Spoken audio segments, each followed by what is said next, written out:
আসসালামু আলাইকুম, কেমন আছেন সবাই? আজ আমরা ঘরে থাই স্যুপ রান্না করব।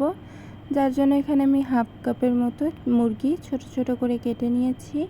তাতে পর্যাপ্ত পরিমাণে লবণ দিয়ে আর 1 চা চামচের মতো কর্নফ্লাওয়ার দিয়ে ভালোভাবে মাখিয়ে নিতে হবে।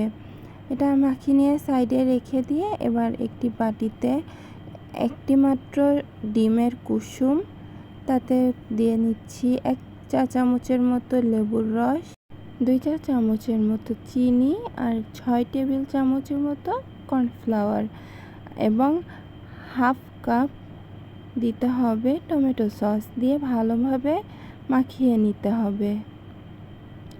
জিনিসটা ভালোভাবে মিশিয়ে নেওয়া হয়ে গেলে এই মিশ্রণটা সাইডে রেখে দিতে হবে। আমাদের ভিডিও ভালো লেগে থাকলে লাইক কমেন্ট শেয়ার করে আমাদের পাশে থাকবেন। এটা হচ্ছে আমাদের থাই স্যুপের মেইন মিশ্রণ।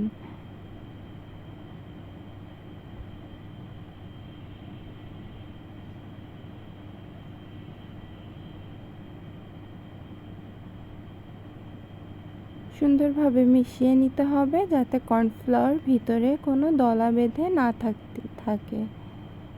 যখন মিশ্রণটা এভাবে মিশানো হয়ে যাবে তখন এটা পাশে রেখে দিতে হবে। তারপরে আরেকটা বাটিতে 5 থেকে 6টা কাঁচামরিচ চিড়ে তার ভিতর থেকে বিচি বের করে নিতে হবে। তার মধ্যে 1 চা চামচ টেস্টিং সল্ট, সাথে 3টা থাই পাতা ছোট ছোট করে কেটে নিয়ে নিতে হবে।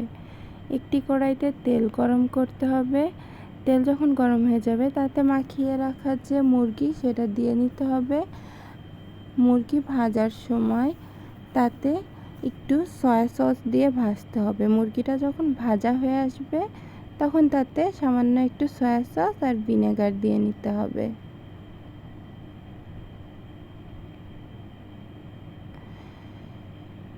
সয়া সস আর ভিনেগার দেওয়ার পর ভালো করে ভাজা হয়ে গেলে এখানে 8 কাপ পরিমাণ পানি দিয়ে দিতে হবে।